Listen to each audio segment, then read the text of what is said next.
नमस्कार दोस्तों, आज के इस खास प्रोग्राम फेस टू फेस में आप सबका स्वागत है। मैं हूं अनूप त्रिपाठी और आज के प्रोग्राम में हमारे साथ खास मेहमान हैं। अयोध्या से दीपिका सिंह दीदी जी हैं, जो विश्व रामराज्य महासंघ की अध्यक्ष हैं और वरिष्ठ सामाजिक नेत्री हैं।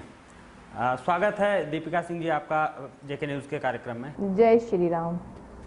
दीपिका जी, सबसे पहला हमारा सवाल होगा कि आपने विश्व रामराज्य महासंघ की स्थापना की है, क्या उद्देश्य है और क्या संकल्प लेकर आपने इस महासंघ की स्थापना की है?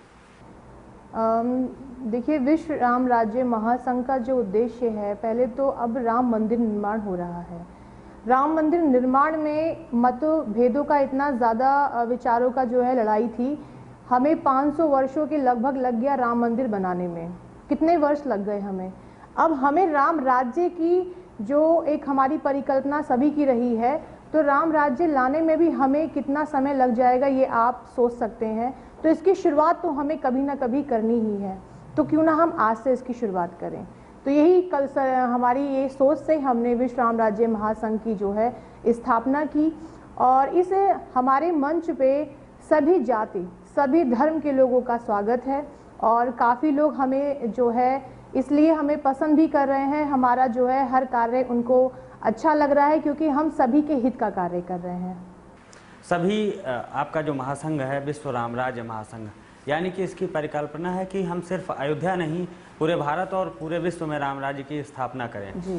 तो सभी धर्मों के लोग जुड़ रहे हैं। क्या मैसेज लेकर आप जनता के बीच जा रहे हैं, जनता को जोड़ रहे हैं अपने महासंघ से, और किन किन उद्देश्यों की पूर्ति आगे धीरे धीरे इस संघ के जरिए होगी?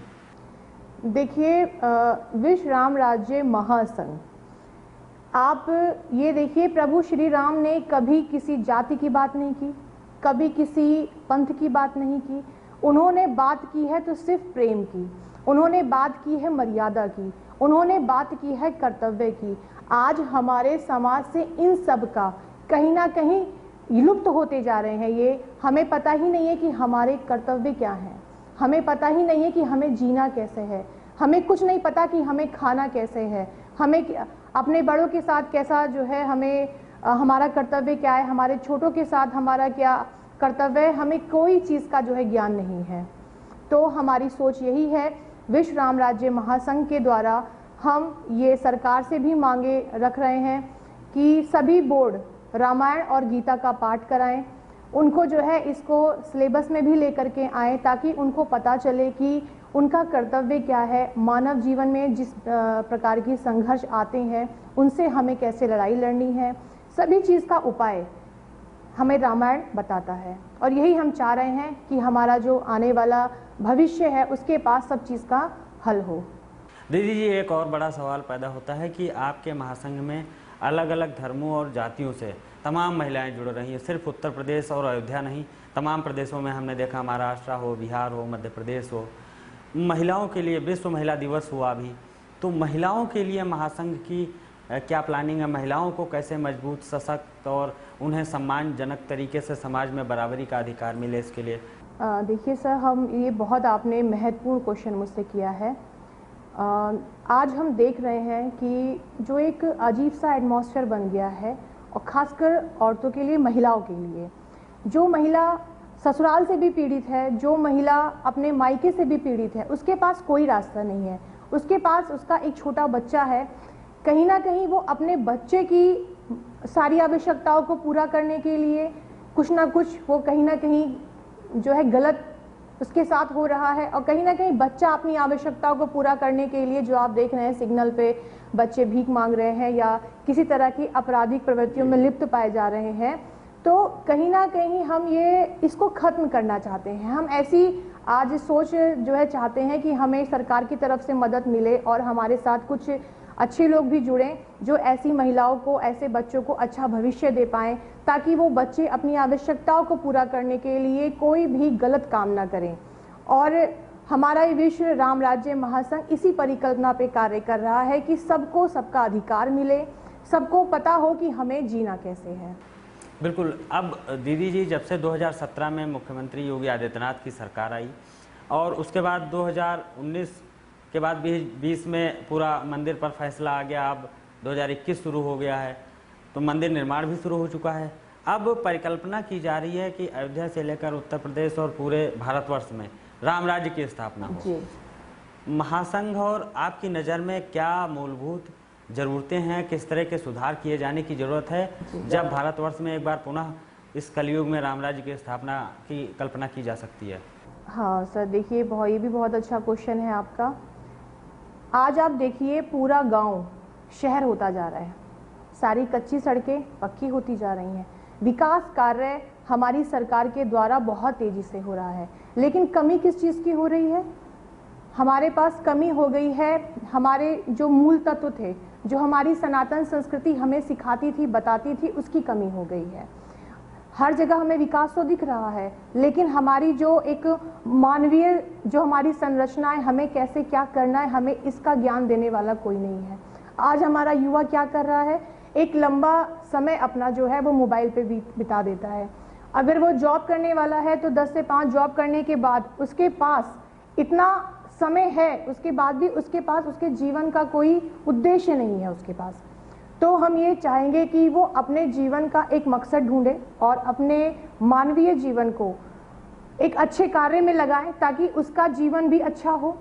और जब उसका जीवन अच्छा होगा, उसके पास संस्कार होगा, सभ्यता होगी, तो नॉर्मल सी बात है कि हमारा समाज भी अच्छा होगा। एक अच्छे समाज को जो हम खाली मॉडल रूप में देखते हैं, उसको हम साक्षात देख पाएंगे। अगर हम वर्तमान समय में देखते हैं दीदी, चाहे अयोध्या की बात हो या फिर पूरे हम भारतवर्ष के बड़े महानगरों को लेते हैं, तो क्राइम और ख़ासकर महिला सुरक्षा एक बड़ा मुद्दा बना हुआ है। हर जगह विपक्षी पार्टियां, सरकार किसी की भी हो सत्ता में, लेकिन कभी निर्भया कांड होता था पिछली सरकारों में, अब तमाम नए नए कांड देखने को मिल रहे हैं। हाथरस का मामला हो, दिल्ली का मामला हो, तमाम जगहों पर महिला सुरक्षा बड़ा मुद्दा है। तो आपकी नज़र में, महासंघ की नज़र में सबसे प्रमुख क्या ज़रूरतें हैं कि हमें समाज में और सरकार को, हमारे समाज को और सरकार को किस तरह से सुधार करें कि समाज अपराध मुक्त और ख़ास तौर पर महिलाएं सुरक्षित हों? जी, ये भी बहुत ज़्यादा मतलब इसमें हृदय एकदम द्रवित हो उठता है। आज का जो ये वातावरण होता जा रहा है कि महिलाएं कहीं भी असुरक्षित नहीं हैं। हमारे विश्व राम राज्य महासंघ का जो एक पहला बिंदु है वो इसी को लेकर के है कि जैसे सिख संप्रदाय में महिलाएं कृपाण रखती हैं, हम यही चाह रहे थे कि जब तक राम राज्य ना स्थापित हो जाए, मेरे कहने का मतलब है कि जब तक सबके अंदर राम ना आ जाए, राम का मतलब मानवीय जीवन जीना ना आ जाए, तब तक महिलाओं को सुरक्षित रखने के लिए और अपने आप को सुरक्षित भावना में लाने के लिए उनके पास एक कृपाण होना चाहिए।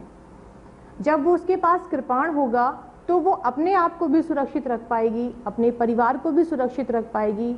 और अगर उसका वक्त सही में खराब ही है तो अगर कहीं उसकी हत्या जैसा कोई कांड होता है या कुछ उसके साथ गलत होता है तो वो 4 को मार के मरेगी, तो शायद उसकी आत्मा को भी शांति मिले। भारतीय सेना को लेकर आपके महासंघ और आपकी क्या कल्पना है कि भारतीय सेना देश की 24 घंटे सुरक्षा करती है, उनके शौर्य और उनकी जो संस्कृति है उसको लेकर क्या चाहते हैं आप? किस तरह का उसमें बदलाव होना चाहिए, क्या होना चाहिए? देखिए, भारतीय सेना ना तो किसी देश पर आक्रमण करती है और ना ही अतिक्रमण का विचार रखती है।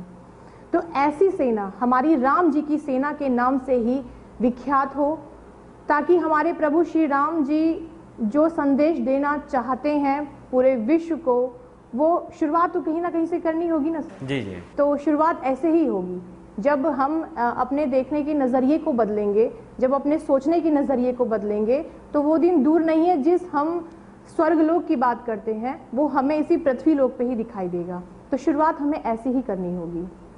खास तौर पर आपने महासंघ में एक और बड़ा उद्देश्य रखा है कि जो वीर शहीदों की पत्नियां होंगी जी, उनके लिए तमाम कुछ सरकार व्यवस्था अलग से करे। किस किस तरह के उसमें उद्देश्यों की पूर्ति चाहते हैं आप?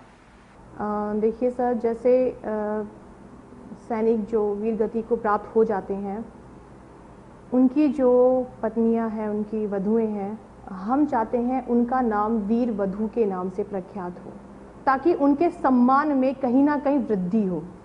जब वो वीर वधु के नाम से जानी जाएंगी, वीर वधु के नाम से वो पुकारी जाएंगी, तो जो भी उनके साथ वो जो भी जीवन जी रही होंगी, कहीं ना कहीं उनको शौर्य की अनुभूति होगी। और जब वो शौर्य की अनुभूति होगी ना, तो उनको जीवन जीने के लिए बहुत बड़ा मजबूत जो है शस्त्र मिल जाएगा।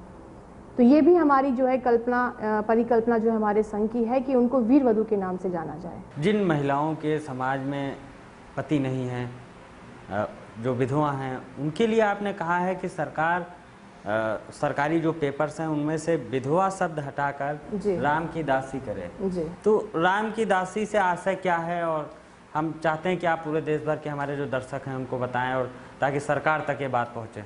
राम की दासी से हमारा तात्पर्य ये है कि जिस प्रकार जो मंदिर के महंत होते हैं, पुजारी होते हैं, जिनकी संरक्षण में मंदिर जो है रहता है, उनके नाम के आगे देखिए दास लगता है। चाहे किसी भी उनका नाम ले लीजिए, जैसे कि नाम लेना चाहेंगे हम, नाम के आगे दास लगता है, मतलब कि वो दास वो प्रभु के शरण में है, इसका मतलब ये होता है। तो जब विधवा मतलब कि उनके जीवन से सब कुछ जा चुका है शायद कहीं ना कहीं से, तो वो शब्द हटा करके जब उनके पास आएगा राम की दासी, तो जो सोचने वाला और बोलने वाला भी है ना, वो उसको बोलेगा राम की दासी, तो उसकी भी सोच उनके प्रति होगी कि ये तो भगवान की शरण में है, ये तो प्रभु श्री राम की शरण में है। और जब प्रभु श्री राम की शरण में वाली सोच हमारी भी डेवलप होगी, उनकी भी डेवलप होगी, तो जो देखने का सोचने का नज़रिया है वो भी बदल जाएगा। सर्वधर्म समभाव की बात आपका महासंघ करता है, महिला सुरक्षा की बात करते हैं, सैनिकों की बात हो या फिर राष्ट्रहित की बात हो, तमाम मुद्दों को लेकर अब उत्तर प्रदेश और अयोध्या से बाहर देश के अलग अलग प्रदेशों में महासंघ कब पहुंच रहा है और कैसे पहुंच रहे हैं आप?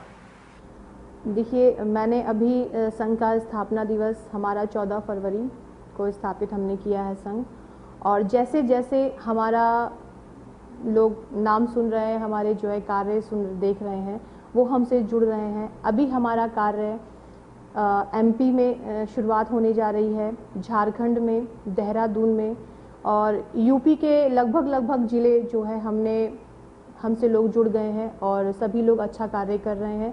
सभी धर्म के लोग जुड़े हैं, सभी जाति के लोग जुड़े हैं। क्योंकि राम ने कभी किसी जाति की बात नहीं की, राम जी ने किसी जाति की बात नहीं की है, कभी किसी भेदभाव की बात नहीं की है। उन्होंने बात की है तो सिर्फ प्रेम की।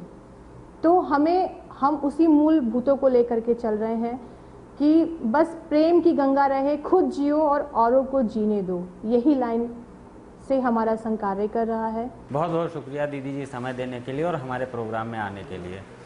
तो आप थी दीपिका सिंह जी उर्फ दीदी जी, अयोध्या से विश्व रामराज्य महासंघ की अध्यक्ष हैं, और देश भर में एक बड़ी मुहिम लेकर निकल पड़ी है। उनके साथ ख़ास बात यह है कि हिंदू ही नहीं, मुस्लिम, सिख और ईसाई तमाम धर्मों के हजारों लोग जुड़ते जा रहे हैं और कारवां धीरे धीरे आगे बढ़ता जा रहा है। फिलहाल आज के इस खास प्रोग्राम में इतना ही, फिर हम किसी नई शख्सियत के साथ आपसे रूबरू होंगे। तब तक के लिए मुझे और मेरी टीम को दीजिए इजाज़त। नमस्कार।